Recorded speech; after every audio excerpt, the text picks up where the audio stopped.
एक साधारण सी लड़की सिया जो दिल्ली की एक छोटी सी बस्ती में रहती हूँ। मैं घरों में सफाई का काम करती हूँ और अपने छोटे भाई अंश की देखभाल भी करती हूँ। हमारा घर छोटा सा है, लेकिन वहाँ डर और चिंता का बोझ हमेशा रहता है। मेरी जिंदगी हर रोज एक ही ढंग से गुजरती है, डर की चादर में लिपटी हुई, घबराहट की जंजीरों से बंधी हुई और कभी न खत्म होने वाली चिंता के साथ।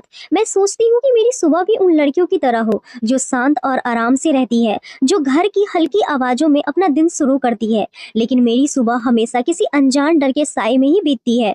उस दिन भी जब मैं पूजा कर रही थी, हवा में एक अजीब सी सर्दी थी, पेड़ों पर चिड़िया चहक रही थी और मैं खुद को जल्दी से पूजा खत्म करने के लिए कह रही थी ताकि रसोई में जाकर नाश्ता तैयार करूं, क्योंकि अपने छोटे भाई अंश को स्कूल भेजना था।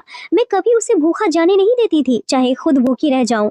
आटा गूंथते समय मेरे हाथ तेज चल रहे थे, लेकिन दिल में एक विचित्र सी बेचैनी उठ रही थी। मैंने खुद को समझाने की कोशिश की कि ये वही रोज का डर है जो मेरे साथ चिपका रहता है, लेकिन आज दिल कुछ ज्यादा ही भारी लग रहा था, जैसे कोई आने वाली मुसीबत की खबर मेरे मन में गूंज रही हो। मैंने सिर झटककर विचारों को हटाया और काम में लग गई, लेकिन दिमाग बार बार किसी अनजान खतरे में फंसता जा रहा था। मैंने तेज आंच पे चाय चढ़ाई और साथ में दोपहर का खाना भी तैयार किया। अंश के जूते साफ किए, उसकी वर्दी इस्त्री करके रखी। मैं पूरी कोशिश करती थी कि उसकी सुबह बिना किसी तनाव के हो, लेकिन खुद में कहाँ इस डर से बाहर निकल पाती थी। मैं हमेशा एक अंधेरे से घिरी रहती थी। अभी मैं आटे की दूसरी रोटी बेल ही रही थी कि अचानक दरवाजा इतनी जोर से पीटा गया जैसे कोई उसे तोड़ डालना चाहता हो। इस आवाज ने मेरे हाथों को रोक दिया। मेरे दिल की धड़कन इतनी तेज हो गई कि लगा अभी बाहर निकल जाएगी। मैंने कपड़े ठीक किए, गहरी सांस ली, लेकिन हाथ अभी भी कांप रहे थे। जैसे ही मैंने कुंडी खोली, सामने वही दृश्य था जिससे मैं सबसे ज्यादा डरती थी। मेरा पिता रतन शराब की तेज बदबू से भरा हुआ, उसकी कमीज के बटन खुले, कपड़े मिट्टी से गंदे और आंखों में बेशर्मी के साथ शरीर में लड़खड़ाहट साफ दिख रही थी। ये कोई नई बात नहीं थी, ये तो मेरी जिंदगी का पुराना घाव बन चुका था। मैंने धीरे से कहा, पापा अंदर आ जाओ, लेकिन अगले ही पल उसने गुस्से से चिल्लाते हुए कहा, हट जा रास्ते से, और जोर से मुझे धक्का दिया। मैं दीवार से टकराकर संभल गई, लेकिन दिल जैसे जमीन पर गिरकर टूट गया। वो लड़खड़ाते कदमों से अंदर आया, जैसे सारी दुनिया उसकी दुश्मन हो। इस शोर से अंश भी बाहर आ गया। उसके चेहरे पर वही पुरानी उदासी, वही बेचैनी और वही सवाल थे। वो सवाल जो किसी 10 साल के बच्चे को नहीं पूछने चाहिए। उसने कांपती आवाज में कहा, दीदी ये कब सुधरेंगे? कब हम सामान्य जिंदगी जी पाएंगे? उसकी आंखों में ऐसे सपने थे जो शायद कभी पूरे नहीं होंगे। मैंने अपनी आवाज को मजबूत बनाने की कोशिश की और कहा, अंश वो हमारे पापा है, जैसे भी है हमारे हैं। ये कहते हुए मेरे अंदर हजारों दर्द उमड़ रहे थे। मुझे नहीं पता था मैं किसे समझा रही थी, अंश को या खुद को। माँ के गुजरने वाले दिन भी मेरे पिता का यही हाल था। उस दिन भी मैंने अपनी माँ का गम चुपचाप सहा था, लेकिन आज भी दिल में एक गहरा खालीपन था। मेरा पिता बिस्तर तक पहुँचते पहुँचते गिरने लगा तो मैंने उसे सहारा देकर लेटाया। उसके कपड़े की बदबू और नशे की भारी सांसों ने मुझे परेशान कर दिया, लेकिन मैंने चादर उड़ा दी जैसे रोज करती थी। उसने आधी बंद आंखों से मुझे देखा और गालियां बकने लगा। हर शब्द मेरे दिल में चुभ रहा था, लेकिन मैं चुप रही। शायद मैं सबकी आदी हो चुकी थी। मैंने अंश के लिए नाश्ता बनाया। पराठों की महक चारों ओर फैल रही थी, लेकिन मेरा मन अंदर से सूना था। मैं उसके सामने बैठी और कहा, जल्दी खा ले, देर हो रही है। अंश ने सिर झुकाकर खाना शुरू किया, लेकिन उसके हाथ कांप रहे थे। मैं उसकी पीठ सहलाती रही जैसे वो मेरा अपना बच्चा हो जो मेरे बिना टूट जाएगा। जब वो स्कूल जाने लगा, दरवाजे से मुड़कर मुझे देखा। उसकी आंखों में वही सवाल था जिसका जवाब मेरे पास कभी नहीं होता। मैंने मजबूरी में मुस्कुराकर उसे अलविदा कहा। दरवाजा बंद होते ही मैंने लंबी सांस ली। सुबह अभी पूरी नहीं हुई थी और मैं पहले से ही थक चुकी थी। पीछे मुड़कर देखा तो पिता बिस्तर पर बेहोश पड़े थे। मन किया कि चीख कर रो दूं, पूछ दूं कि मेरी जिंदगी क्यों बर्बाद की, मेरी माँ की जान क्यों ली, मेरे भाई की मासूमियत क्यों चुराई, लेकिन मैं फिर भी चुप रही, जैसे हमेशा रहती हूँ। मैंने घर थोड़ा साफ किया, कपड़े बदले और काम पर जाने लगी। सरिता आंटी के घर सफाई करनी थी। आज थोड़ी देर हो गई थी, लेकिन मैं क्या करती? मेरे घर में कभी कुछ योजना के मुताबिक होता ही नहीं। मैंने दुपट्टा लपेटा, दरवाजा बंद किया और गली की ओर चली। सुबह की धूप धीरे धीरे तेज हो रही थी, लेकिन मेरे मन में एक अजीब सा बोझ बढ़ता जा रहा था। किसी अनजान घटना का संकेत लग रहा था, जो मेरी रूह तक में कपकपी भर रहा था। मुझे नहीं पता था कि आज का दिन मेरी जिंदगी बदल देगा, मुझे ऐसे तूफानों में फंसा देगा जिसके बारे में मैंने कभी कल्पना भी नहीं की थी। मुझे नहीं पता था कि आज मेरी जिंदगी का सबसे जोखिम भरा दिन है। काम पर जाते हुए मेरे कदम भारी थे, जैसे रात भर की घुटन अभी भी मेरे सीने से चुपकी हो। मेरा पिता अभी भी बिस्तर पे पड़े होंगे। अंश स्कूल जा चुका था, लेकिन मेरा मन अभी भी बेचैन था। मैंने खुद को समझाया कि शायद ये सिर्फ थकान की वजह से है, लेकिन अंदर कुछ और ही उथल पुथल थी। सरिता आंटी के घर पहुंचकर मैंने उन्हें धीरे से नमस्कार किया। वो आंगन में खड़ी थी और मुझे देखकर बोली, आज तुम काफी देर से आई हो, सब ठीक तो है ना? उनके स्वर में वो हमेशा वाली नरमी नहीं थी। ऐसा लगा जैसे वो मेरी बेचैनी भांप गई हो और इसीलिए आज थोड़ी ज्यादा सख्ती दिखा रही हो। मैंने नजर नीची करके कहा, आंटी थोड़ा समय लग गया। उन्होंने कुछ कहने की कोशिश की, लेकिन रुक गई, जैसे समझ गई हो कि ज्यादा पूछने से मेरी तकलीफ बढ़ जाएगी। मैं सीधे रसोई में गई और रोज के काम शुरू कर दिए। आज नाश्ता थोड़ा खास था, क्योंकि मेहमान आने वाले थे। मैंने रोटियां बेलते हुए खुद को व्यस्त रखा, ताकि दिमाग भी व्यस्त हो जाए। घी की गर्म खुशबू, आटे की महक और बर्तनों की खनक ने मुझे थोड़ी देर के लिए दुनिया से अलग कर दिया। फिर सारा खाना तैयार किया। मेहमान आए, खाना और खाया और चले गए। धीरे धीरे शाम होने लगी और मैंने रात के खाने की तैयारी शुरू कर दी। सब्जी तैयार थी और जैसे ही मैंने पहली रोटी तवे पे डाली, तभी रसोई का दरवाजा जोर से खुला। मैं चौंक कर मुड़ी। मेरा दिल तेज धड़कने लगा। सामने मेरा भाई खड़ा था। वो अभी भी स्कूल की वर्दी में था और उसके जूते गंदे थे, लेकिन उसके चेहरे का रंग ऐसा था जैसे किसी ने सारा रंग निचोड़ लिया हो। उसकी आंखें बहुत सूजी हुई थी, सांसें तेज, जैसे दौड़ कर आया हो। मैं आगे बढ़ी। अंश, तुम यहाँ कैसे, और तुम अभी तक स्कूल वर्दी में क्यों हो? वो सीधे मेरे पास आया। दीदी, उसकी आवाज में इतनी घबराहट थी कि मैं बेलन छोड़कर उसके कंधों पे हाथ रख दिए। क्या हुआ, बोल, क्यों नहीं रहे? उनके होंठ काटे, लेकिन शब्द जैसे गले में अटक गए। मैंने फिर पूछा, अंश पहले सांस लो, बताओ क्या बात है? उसने कांपती आवाज में कहा, दीदी पापा ने आपको जुए में दांव पे लगा दिया है। उसके शब्द मेरे कानों से टकराए तो लगा जैसा मेरा दिमाग उनका मतलब समझने से इनकार कर रहा हो। मेरे हाथ पीछे हट गए। बेलन फर्श पे गिरा और उसकी आवाज ने चारों ओर की शांति को तोड़ दिया। मैं जैसे जम गई। क्या कह रहे हो? मैं हकलाकर बोली। अंश ने तेजी से सिर हिलाया। हाँ दीदी, शाम को पापा घर से निकले थे और गली के कोने पर जुआ खेलने वाली जगह पर थे। मैंने खुद देखा। पहले लगा शायद यूं ही बैठे हैं, फिर वो रोने लगा। फिर सुना कि पापा कह रहे थे कि अपनी बेटी को दांव में लगा दिया है और आप शर्त का हिस्सा थी। मेरे पैर डगमगाए। मैं दीवार से टकराई और हाथ रखकर खुद को संभाली। मैंने उनके जुल्म, गालियां, शराब सब सहा था, लेकिन ये तो इंसानियत से परे था। ऐसा कैसे कर सकते हैं? मैं उनकी बेटी हूँ।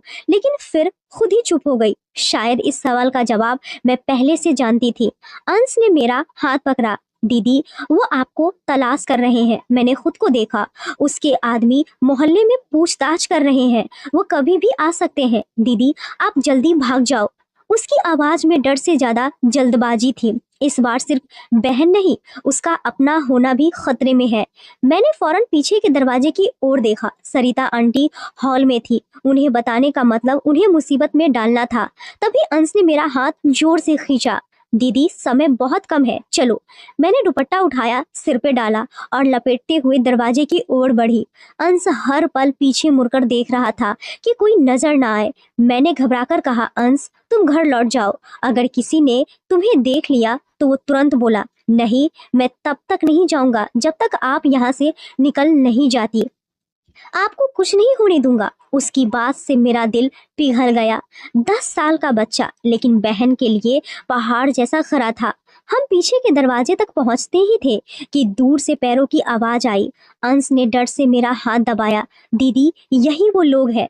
मैंने इन्हें पापा के साथ देखा था। मैंने दरार से झांक कर देखा। गली के मोड़ पर 2 साए तेजी से आ रहे थे। मेरी सांस अटक गई। मैंने अंश को पीछे धकेला। अंश, अभी घर जाओ। वो रोते हुए बोला, दीदी आप अकेली है। मैंने सख्ती से कहा, अंश मेरी सुनो, घर जाओ। वो कांपते हुए बोला, मैं जाकर दरवाजा बंद कर लूंगा दीदी, आप कहीं छुप जाओ। ठीक है।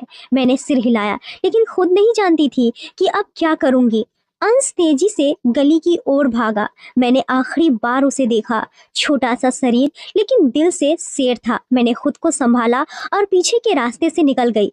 गली में डरावनी चुप्पी थी, लेकिन हवा भारी थी, जैसे पैरों की आवाज मुझे पकड़ने को तैयार हो। मैं तेजी से गली के मोड़ पर पहुंची, लेकिन सांसें बेकाबू थी। हे भगवान, मेरी रक्षा करो, मैंने फुसफुसाकर कहा और अंधेरे में आगे बढ़ी। मेरे पैरों के नीचे जमीन जैसे फिसल रही थी।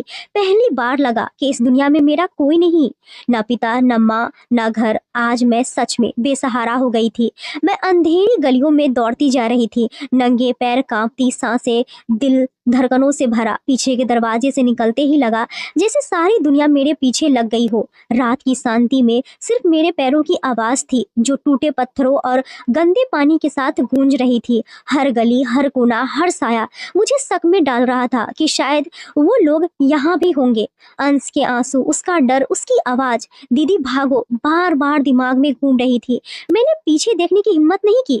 बस यही डर था कि कहीं वो मुझे पकड़ न ले। गली बहुत संकड़ी थी, कहीं पानी भरा था, कहीं कीचड़ के ढेर। मोहल्ले के किनारे पे कुछ कुत्ते भौंकने लगे, जिससे मेरी दहशत बढ़ गई। मैंने खुद को और तेज दौड़ाया। एक जगह लकड़ी के ढेर से ठोकर लगी और मैं गिरते गिरते बची। नल के पास से गुजरते हुए मैंने दुपट्टा को सीने से और कस लिया, ताकि वो मेरे पीछे वालों की नजर में ना आए। मैं एक मोड़ पर मुड़ी तो अचानक सामने तेज रोशनी आई। वो रोशनी इतनी तेज थी कि मेरी आंखें बंद हो गई। शायद कोई गाड़ी या बाइक, मुझे समझ नहीं आया, लेकिन मैं नहीं रुकी। बस 2 कदम और बढ़ाए ही थे कि ब्रेक की चीख सुनाई दी। मैं चौंकी और गाड़ी से टकराकर जमीन पर गिर पड़ी। उस झटके ने मेरे पूरे शरीर को हिला दिया। हाथों पर खरोंचें लगी, घुटनों से खून रिसने लगा, लेकिन मैं हिल नहीं पाई। दर्द महसूस करने की भी जगह नहीं थी। मैंने जल्दी से दुपट्टे से सिर ढका, लेकिन वो सरक चुका था। मैंने हाथों से चेहरा छिपा लिया ताकि कोई पहचान न ले। तभी एक मजबूत गहरी आवाज मेरे करीब आई, तुम ठीक तो हो? मैंने धीरे से हाथ हटाए और सिर उठाया। सामने एक लंबा चौड़ा कंधों वाला युवक खड़ा था। उसकी आंखों में हैरानी थी और दर्द भी, जैसे वो खुद इस हालत से हिल गया हो। उसकी कमीज की बाजू चुड़ी हुई थी, बाल थोड़े उलझे और चेहरे पे वो गंभीरता थी जो किसी की शख्सियत बदल देती। वो विराज मल्होत्रा था, लेकिन मैं नहीं जानती थी कि ये इंसान मेरा पीछा करने वाला भी हो सकता है। उस वक्त वो बस एक अजनबी था, गलत समय पर सही जगह, या शायद सही समय पे गलत जगह। उसने आगे बढ़कर झुकते हुए पूछा, क्या हुआ? तुम इतनी डरी हुई क्यों लग रही हो? कोई तुम्हारा पीछा कर रहा है क्या? उसकी आवाज बहुत मुलायम थी, जैसे मुझे ताकत देने की कोशिश कर रही हो। मैंने कांपती आवाज में कहा, मेरे पीछे कुछ लोग लगे हैं, मुझे कहीं छिपने की जगह चाहिए, मैं घर नहीं लौट सकती। विराज ने एक पल मेरी आंखों में देखा। वो मुझे घूर नहीं रहा था, बस समझने की कोशिश कर रहा था, जैसे वो मेरी हालत, सांसें, डर सब भाप गया हो। उसकी आंखों में एक पल को पहचान सी दौड़ी, जैसे कुछ याद आया हो, लेकिन मैं इतनी डरी थी कि कुछ समझ नहीं पा रही थी। फिर अचानक वो सीधा खड़ा हुआ और बोला, चलो मेरे साथ, तुम सुरक्षित रहोगी, यहाँ रुकना जोखिम भरा है। मैंने हिचकते हुए सहमति दी। मरने से बेहतर किसी पर विश्वास करना था। मैं खुद से जूझ रही थी। दिल कह रहा था, ये अजनबी है, भरोसा मत करो, लेकिन दिमाग कह रहा था, अब कोई और रास्ता नहीं, वो लोग पीछे हैं, वो मुझे पकड़ लेंगे। वो मुझे गाड़ी तक ले गया। मैं एक पल सोचने लगी कि शायद भाग जाऊं, लेकिन तभी दूर से तेज पैरों की आवाज आई, जैसे कोई दौड़ रहा हो। मैं घबरा गई और फौरन गाड़ी का दरवाजा खोलकर बैठ गई। मेरा दिल बुरी तरह धड़क रहा था, सांसें टूट रही थी। विराज ने दरवाजा बंद किया और गाड़ी सड़क की ओर मोड़ दी। उसने रियर मिरर से गली की ओर देखा और राहत भरे स्वर में कहा, चिंता मत करो, अब कोई तुम्हें नहीं छू सकता, तुम मेरे साथ हो और मैं तुम्हें कुछ होने नहीं दूंगा।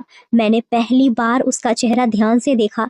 उसके तरीके में एक अजीब सा विश्वास था, जैसे वो दुनिया के हर खतरे को रोक सकता हो। लेकिन मुझे क्या पता था कि मैं उसी के साथ बैठी हूँ जिसने मुझे उसके खेल में हराया था। गाड़ी अंधेरे में सरपट दौड़ रही थी, लेकिन मेरे विचार टुकड़ों में बिखर रहे थे। मैंने कांपती आवाज में कहा, आपको नहीं मालूम, वो लोग बहुत खराब है, वो मुझे ले जाएंगे। मुझे नहीं पता वो क्या करेंगे, मुझे नहीं पता मैं कहाँ जाऊँ। विराज ने धीरे से कहा, शायद तुम्हें लगता हो कि दुनिया में सब बुरे हैं, लेकिन हर कोई वैसा नहीं होता। मैंने धीमी आवाज में कहा, मैं किसी पर विश्वास नहीं कर सकती। वो फौरन बोला, मुझ पर भी नहीं। मैं चुप रही। वो हल्का मुस्कुराया, लेकिन उसकी मुस्कान में गंभीरता थी। तुम चाहो तो मत करो, लेकिन अभी तुम्हें कहीं तो जाना है, और मैं ही वो शख्स हूँ जो इस समय तुम्हारे रास्ते में आया हूँ, सही समय पर। उसने गाड़ी की स्पीड थोड़ी कम की, शायद मुझे राहत देने के लिए। फिर एक और मोड़ लिया। शहर की लाइटें दूर दूर तक चमक रही थी। मैं खिड़की से बाहर देखती रही, लेकिन मेरे मन में सिर्फ एक सवाल गूंज रहा था, क्या मैं वाकई सुरक्षित हूँ? विराज ने अचानक कहा, वैसे तुम्हारा नाम क्या है? मैंने धीरे से बताया, सिया। उसने सिर हिलाया, जैसे यही नाम सुनना चाहता हो। गाड़ी कुछ देर चुपचाप चली, फिर उसने कहा, सिया, मैं तुम्हें बचाने आया हूँ, नुकसान पहुंचाने नहीं। जब तुम्हें हकीकत पता चलेगी, शायद तुम चौंक जाओ और परेशान भी, लेकिन अभी बस ये याद रखो, मैं तुम्हें किसी के हवाले नहीं करूंगा। मेरे दिल ने तेज धड़कना शुरू किया। मैंने पूछा, आप मुझे जानते हैं? उसने एक पल मुझे देखा, फिर नजर सड़क पर टिका दी। हाँ, जितना तुम सोच भी नहीं सकती।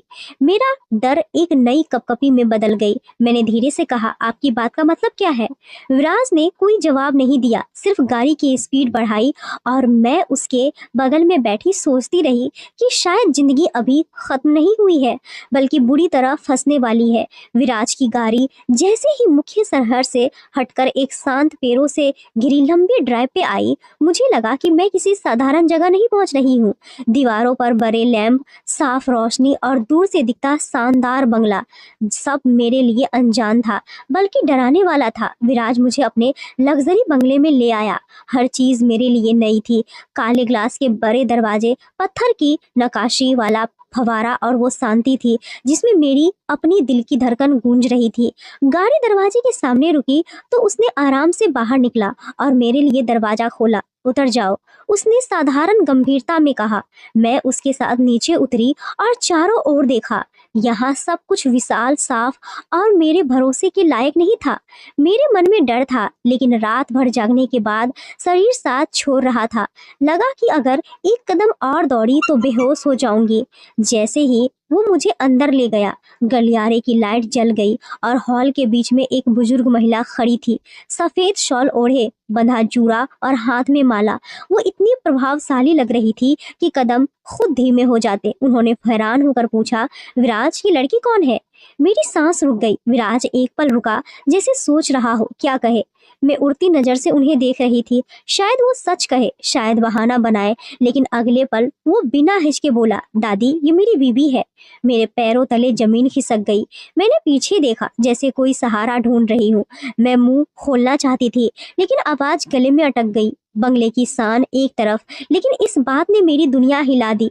दादी हैरान होकर आगे आई, ये शादी कब हुई? उनके स्वर में हैरानी से ज्यादा अविश्वास था, जैसे सच सुनकर ही मानेंगी। ये झूठ इतना बड़ा था कि मैं चीख भी नहीं सकी। मेरी जीभ जैसे पत्थर हो गई। मेरी नजर विराज पर टिक गई कि शायद वो बात बदल दे, लेकिन वो बड़े सुकून से बोला, अभी 3-4 दिन पहले ही फार्म हाउस पर बहुत सादे तरीके से शादी हुई थी। मैं अंदर से टूट रही थी, लेकिन कुछ कह नहीं पा रही थी। लगा जैसे मेरी सारी हिम्मत बिखर गई। मैंने पीछे हटने की कोशिश की, लेकिन विराज ने धीरे से मेरा हाथ पकड़ लिया, इतना कि कोई ना देखे। लेकिन मैं समझ गई, अब यहाँ से निकलने की अनुमति नहीं है। दादी हमारे बीच आई और नरमी से मेरा हाथ पकड़कर बोली, आओ बच्ची, मेरे पास बैठो। मैं उनके पास गई और वो मुझे सोफे पर बिठाकर प्यार से देखने लगी। बच्ची, अब तुम हमारी बहू हो। उनके स्वर में वो प्यार था जिसे सुनकर मेरी आंखें भर आई। मेरे आंसू चुपचाप गिर रहे थे, लेकिन आवाज नहीं निकली। वो समझी शायद खुशी के आंसू है, शायद नए रिश्ते का दबाव है। लेकिन उन्हें क्या पता कि मेरे अंदर कितनी मजबूरी, कितनी उलझने और कितना डर है। उन्होंने माला रखी और मेरे हाथ पे हाथ रखकर बोली, विराज ने बताया क्यों नहीं, हमें तो बड़ी खुशी होती, लेकिन खैर, भगवान का शुक्र है कि तुम इस घर की बहू बनकर आई हो। विराज ने सिर झुकाकर सुकून से कहा, दादी, मैं बताना चाहता था, बस परिस्थिति ऐसी थी कि समय नहीं मिला। दादी ने नाक सिकोड़ी और कहा, समय ना सही, लेकिन इरादा तो साफ होना चाहिए। खैर, अब तुम दोनों का घर बस जाए। उसका स्वर प्यार से भरा था, लेकिन मेरे अंदर लगा जैसे कोई मुलायम जंजीर मेरे हाथ पैरों में पड़ गई। मैंने जिंदगी में पहली बार खुद को कैद महसूस किया, न प्यार की जंजीरों में, विराज की सख्ती से नहीं, दादी के प्यार से भी नहीं, बल्कि उन सच्चाई से कि अब मैं कहीं नहीं जा सकती। बाहर डर का इंतजार कर रहा था और अंदर झूठ हकीकत बन चुका था। दादी ने नौकरानी को पुकारा, लक्ष्मी, नई बहू के लिए चाय बना लाओ और मेहमान वाले कमरे को तैयार करो। लक्ष्मी ने मुझे उत्सुकता से देखा, जैसे सोच रही हो ये लड़की कहाँ से आई। विराज ने मुझे बैठा छोड़ा और दादी के साथ एक तरफ बात करने लगा। उनकी आवाजें आ रही थी। बहुत अच्छी लड़की लगती है, काफी शांत स्वभाव की है। हाँ दादी, बहुत समझदार है। उसके घर वाले। विराज एक पल रुका। वो लोग इस रिश्ते से खुश नहीं थे, इसीलिए हमने जल्दी शादी कर ली। उसकी बातें मेरी रगों में झूठ के तीर सरीखी रही थी। मैंने होठ काटकर खुद को चुप रहने पर मजबूर किया। अगर सच बोलती तो शायद जान खतरे में पड़ जाती। मुझे अंश का चेहरा याद आया, उसकी आखिरी नजर, दीदी छिप जाओ, और मैं चुप रही क्योंकि मेरे पास लौटने की कोई घर नहीं था। मैंने धीरे से सिर झुकाकर आंखें बंद की। मैंने खुद से कहा, सिया, अब तुम्हारी जिंदगी वो नहीं रही जो पहले थी और शायद कभी लौटेगी भी नहीं। बाहर आंधी थी, अंदर झूठ का अजीब इंतजार था और मैं दोनों के बीच कैद हो चुकी थी। अगले ही पल विराज ने शादी की रस्में शुरू कर दी क्योंकि दादी चाहती थी कि अब उनकी नजरों के सामने पोते की शादी हो। दादी के कमरे से निकलते ही उसने मुझे देखा, ना कुछ पूछा, बस हॉल के आखिरी में उस कमरे की ओर बढ़ा जहाँ बड़े फैसले होते थे। मुझे लगा शायद वो सोचेगा, शायद टल जाए, लेकिन उसके कदमों में वो विश्वास था जो मुझे हिला रहा था। वो नौकरों से कह रहा था, पंडित जी को फौरन बुलाओ और कुछ खास लोगों को इनवाइट करो। उसकी आवाज में कोई हिचक नहीं थी, जैसे सब पहले से तय था। मैं जैसे पत्थर हो गई, जीभ हिलने को तैयार नहीं।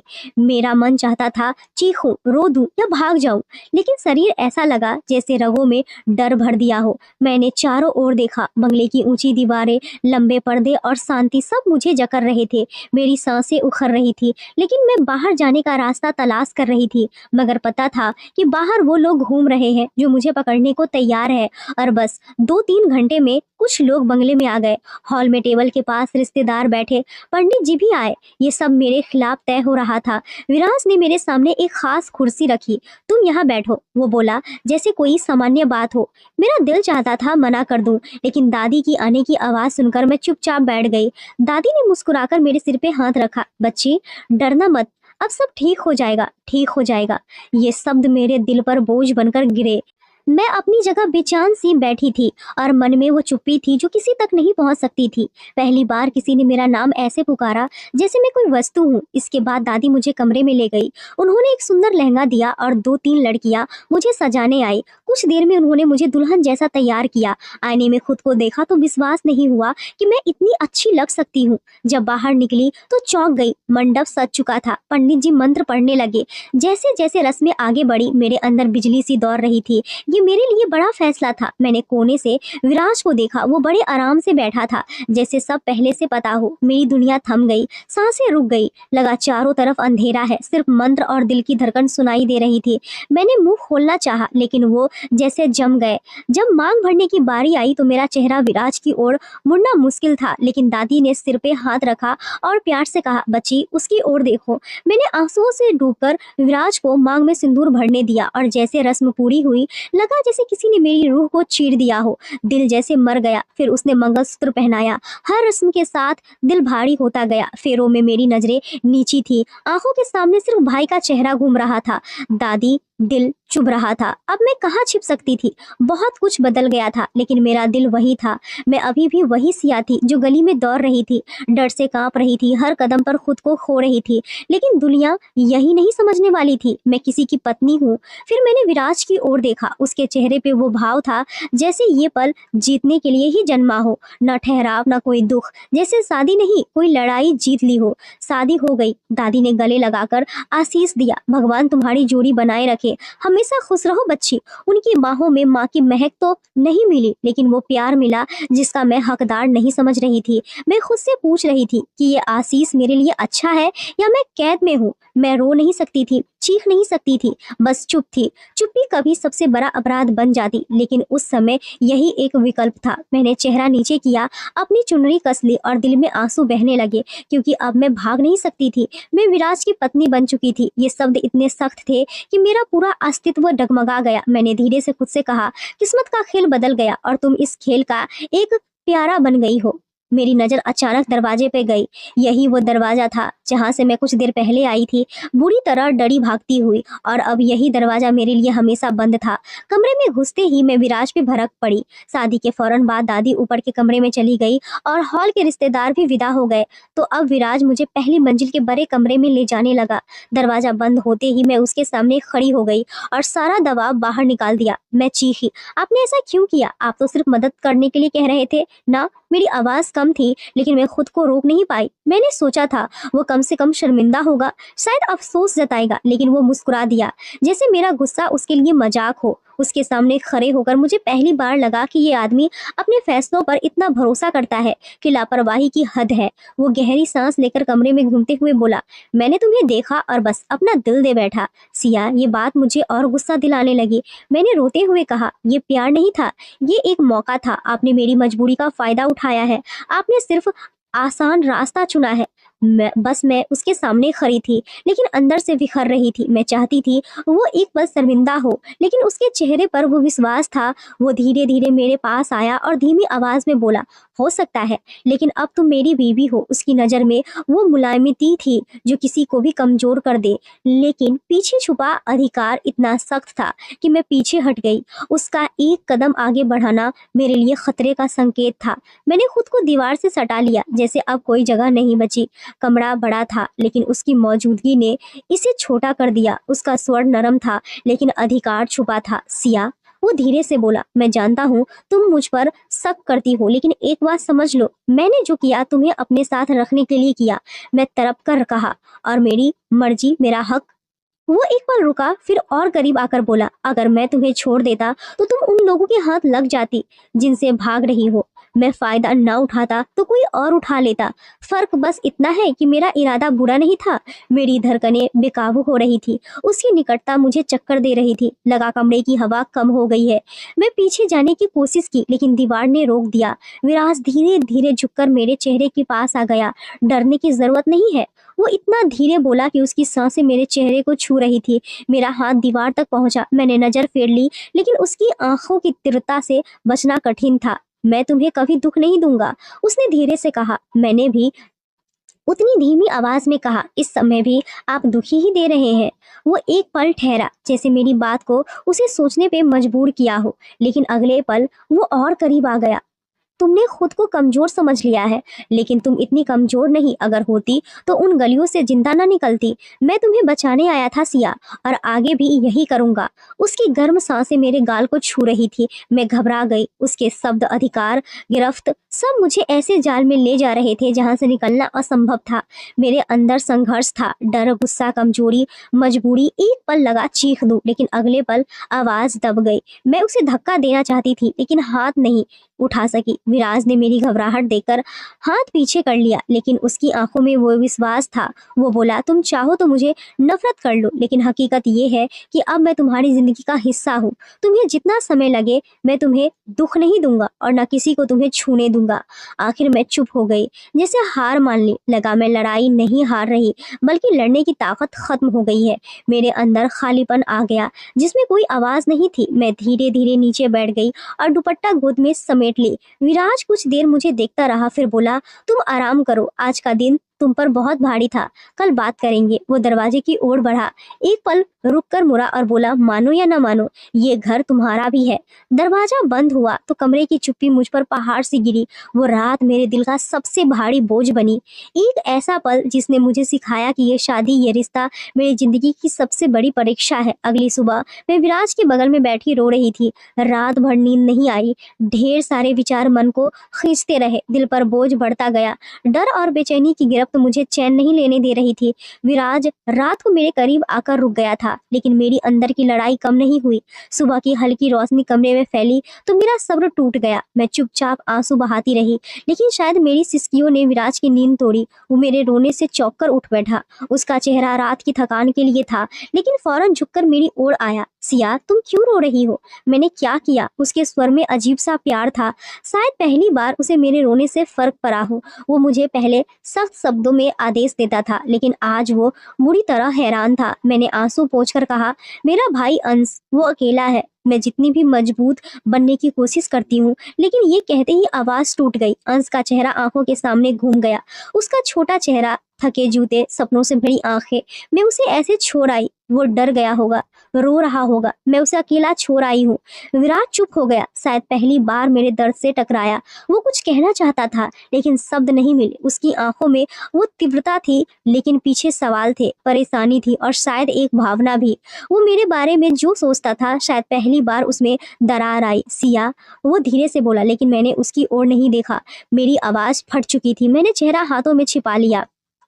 आंसू उंगलियों से गिरने लगे। लगा मैं दुनिया की सबसे बुरी बहन हूँ। मैंने अंश को बचाने के लिए सब किया था, उसके लिए काम किया, भूखी रही और आज उसी को खौफनाक माहौल में अकेला छोड़ आई।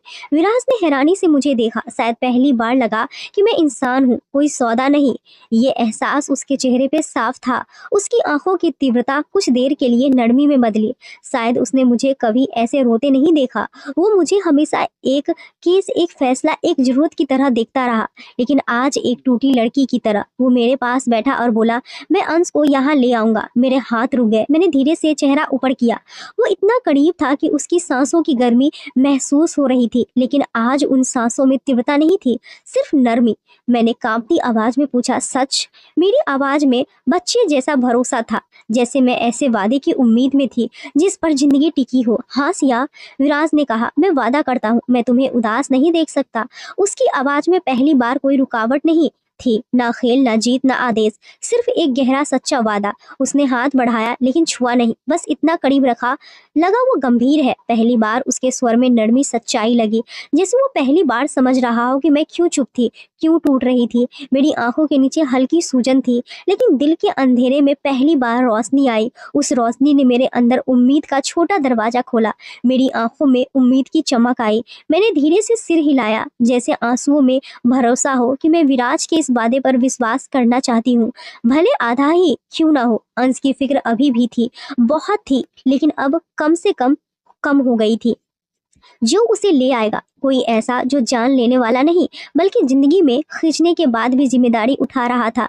शायद पहली बार लगा कि विराज क्रूर नहीं, बस अकेला है। वो आदमी जिसने जिद, जुनून, जरूरत में मुझे अपनी जिंदगी में शामिल कर लिया, जिसने मुझसे शादी कर ली। शायद वो भी अंदर से खाली था। शायद वो भी कुछ तलाश रहा था, जैसे मैं तलाश रही थी। प्यार नहीं, लेकिन कोई ऐसा एहसास जो इंसान को इंसान बनाए। मैंने धीरे से कहा, विराज, बस अब अंश को ले आओ, जहां भी हो उसे ले आओ। वो नरमी से बोला, मैं वादा करता हूँ, तुम्हें कभी अकेला महसूस नहीं होने दूंगा। ये वादा धीरे से मेरे दिल पर बैठ गया। शायद सच, शायद झूठ, लेकिन फिलहाल यही एक रास्ता था जो मुझे टूटने से बचा रहा था। अंश की चिंता ने रात भर मुझे सोने नहीं दिया। कमरे की शांति, हल्का अंधेरा, खिड़की से आने वाली ठंडी हवा, सब मुझे उस छोटे बच्चे की याद दिलाती रही जो मेरी पूरी दुनिया था। मैं बिस्तर पर करवटें बदलती रही, लेकिन नींद नहीं आई। विराज के वादे ने थोड़ी ताकत दी, लेकिन सुकून नहीं मिला। हर पल यही सोचती रही, अंश अब कहाँ होगा, कैसा होगा, खाया होगा या नहीं, रो तो नहीं रहा होगा। लेकिन विराज के शब्द दिल में गूंजते रहे, मैं उसे ले आऊंगा। मैंने कई बार आंखें बंद की और सोचा, शायद पहली बार मैं ऐसे इंसान के साथ हूँ जो दुश्मन नहीं। उसकी आंखों में अजीब अपनापन था जो किसी बदमाश में नहीं होता। मैंने विराज को पहली बार इस नजर से देखा। सच तो ये था कि उसकी आंखें बहुत सख्त थी, उसके फैसले जिद्दी थे, लेकिन उन गहरी आंखों में कहीं सच्चाई छुपी थी, ऐसी सच्चाई जो झूठ का मुखौटा नहीं पहने थी। मैं सोचती रही, क्या वो वैसा है जैसा मैंने समझा, या वो भी अपनी परिस्थितियों, अकेलेपन, जख्मों की वजह से ऐसा है।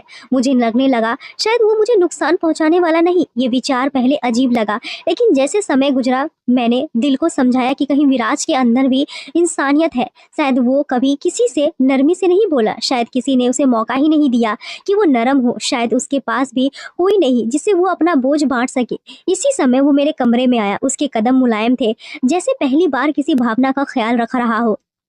मेरे पास बैठा और प्यार से बोला, सिया, मैं तुम्हें बुरे वक्त से निकालकर अच्छे वक्त में लाना चाहता हूँ। ये सुनकर मैं थोड़ी देर जम गई।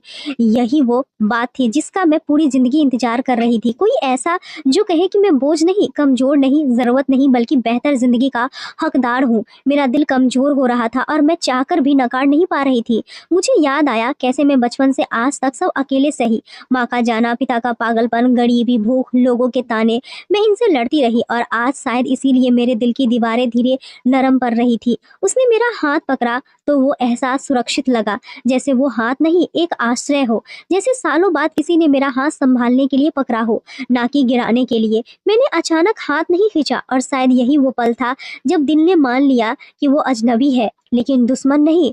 जैसे सालों बाद पहली सांस ली हो। विराज के लिए शायद ये साधारण पल हो, लेकिन मेरे लिए नई दुनिया का दरवाजा खुलना था। मैंने कभी किसी मर्द पर भरोसा नहीं किया, पिता के अलावा कोई करीब नहीं आया और उसकी संगत ने सिर्फ डर दिया। आज पहली बार किसी के करीब बैठकर डर नहीं लगा। उसने धीरे से कहा, एक दिन तुम्हें भी इस रिश्ते से प्यार हो जाएगा। मेरी सांसें रुक गई। प्यार? क्या वो सच में ये चाहता था? ये भी उसकी एक जिद थी। मैं कुछ समझ नहीं पा रही थी। मैं इस रिश्ते को अभी तक ठीक से समझी नहीं थी। मैंने नजर नीचे की। मेरे चेहरे की लाली ने जवाब दे दिया। मेरा चेहरा, आंखें, पलकें सब मेरे बदलते एहसास बता रहे थे। मैं चुप थी, लेकिन दिल में बहुत कुछ चल रहा था। विराज ने शायद पहली बार मेरी चुप्पी समझी। वो मुस्कुरा दिया, जैसे अपनी जीत देख ली। उसकी मुस्कान में अजीब सुकून था, जैसे उसने मेरी हिचकिया को टूटते देखा था। मैं जानती थी वो जिद्दी है, लेकिन आज उसकी जिद मुझे डरा नहीं रही, बल्कि राहत दे रही थी। मैं बिखरे विचारों के साथ बैठी थी कि आज मेरी जिंदगी पहली बार किसी नरम हाथ को महसूस कर रही है। मैं सोच रही थी, शायद किस्मत मेरा मजाक नहीं उड़ा रही, मुझे खुशियां दे रही है। शायद मेरे अंधेरे को किसी ने रोशनी में बदलने का फैसला कर लिया। शायद मेरी दुआओं ने पहली बार ऊपर तक पहुंचकर कोई दरवाजा खोला है और इस तरह मेरी काली रातों में पहली बार रोशनी आने लगी। रोशनी अभी कमजोर थी, धीमी थी, लेकिन थी, और मैं इसे महसूस कर सकती थी। आज मेरा भाई मेरे साथ है और विराज की वजह से वो ऐसी जिंदगी जी रहा है जिसके सपने मैं उसके लिए देखती थी। तो आज की हमारी ये कहानी आपको कैसी लगी, कमेंट बॉक्स में जरूर बताना। आपका एक कमेंट हमारे लिए बहुत महत्वपूर्ण है, तो प्लीज कहानी सुनने के बाद कमेंट में अपनी राय जरूर देना। उम्मीद करती हूँ आपको हमारी कहानी पसंद आई होगी। कहानी पसंद आई है तो वीडियो को लाइक करें। रोज एक नई कहानी सुनने के लिए हमारे चैनल को भी सब्सक्राइब करें और हाँ, नोटिफिकेशन बेल को जरूर दबाएं ताकि अगली अपडेट सबसे पहले आपको मिले।